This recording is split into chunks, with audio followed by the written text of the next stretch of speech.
Kilala mo ba kung anong isdain ito? Meron bang ganito sa inyong bayan? Well, dito sa aming isla ng Bordeyos, marami nito. Noon nga, ipinamamahingi lang ito. Pero guess what? Ngayon, isa na ito sa mga mamahaling isda dito sa aming isla. Kaya naman, nabili ko ito sa halagang 220 per kilo. Yes, namahalan na po ako. Bakit? Dahil sanay po ako na ito ay kumbaga nabibilang sa mga mamurahing isda.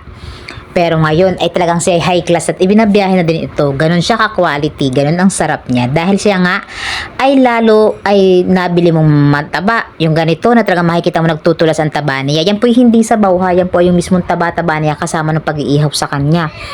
Talagang quality yung sarap talaga niya, malinamnam. Malambot-lambot din po ang kanyang laman. Ito nga lang sinasabi ko sa iyo, kailangan mong magsabon ng maigi at maglagay ng alkohol bago mawala ang amoy sa iyong katawan. Dahil talagang kapit, kumbagay tasik, sabi nga hani.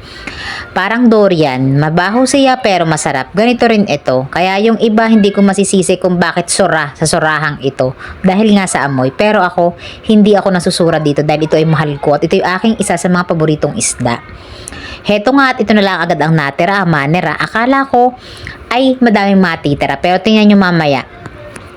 Nung una nga ako'y nanghihinayang pang bumili at sabi ko, biruin mo 425 ang aming pagbabayaran dahil siya ay 1.9 kilo. Sabi ko, parang sobra-sobra sa amin at malaki.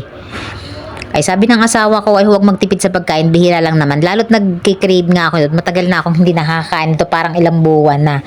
Kaya naman, sabi ng aking asawa dahil request ng aking Reyna, ay bibili daw siya. O di ba gawin pa Reyna pa. Yung pala may planong mag-inom, nagpapaalam. Tingnan mo ka, honey, galing magpapa-oil.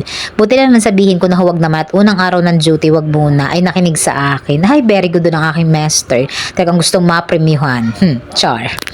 Heto at paspasan naman ako pagkatatanggal ng mga laman-laman. Sa isda pong ayan, paborito ko talaga ay yung mga gilid ng kanyang tinik. Dahil diyan nanunuot yung linamnam ng isda, nandiyan yung mga taba-taba niya. Tapos yung bituka, paborito ko rin yan. Natutunan ko yun sa Ate Dailan. Tatanggalin mo yung laman, tas kakain mo, manamis-namis. Pero dito, muntik na akong ma-disappoint talaga at muntik na akong mawala ng gana. Dahil sa unang subo ko, nung bituka, unang subo ko pa naman ng buong kain kong iyan, ay biglang may updong napasa. May sobrang pait. Talagang ako'y napangiwit, ako'y napikit. Ay talagang asawa ko, buti lahat binigyan agad ako ng tubig. Ay di ako kahit paano, dahil nga paborito ko, ako napakain pa rin ng maigi. Abay, wala nang diet-diet. Sus, yun ang pati pagda-diet na drawing-drawing lang. Ako laging day 1 sa pagda-diet na iyan. At heto, ito na lamang ang natira. Dahil nga, sa goodbye diet, napakadami ang kain. Ay bayan, ganggadipot ang natira sa 1.9 kilos. Abay, talaga namang quality ang sarap. Kahit sabihin na mahal, yun namang tiyan ay nasiyahan. Aanhin mo naman yung iyong pagtitipid ay kung ikaw naman ay kung saan din makapapunta bala nga idudumi mo din honey. Di dito na tayo sa Happy Tummy, Happy Wife. Char. Thank you for watching at sana po ay itry ninyo ang surahan kung di pa kayo nakakatikim at talagang quality.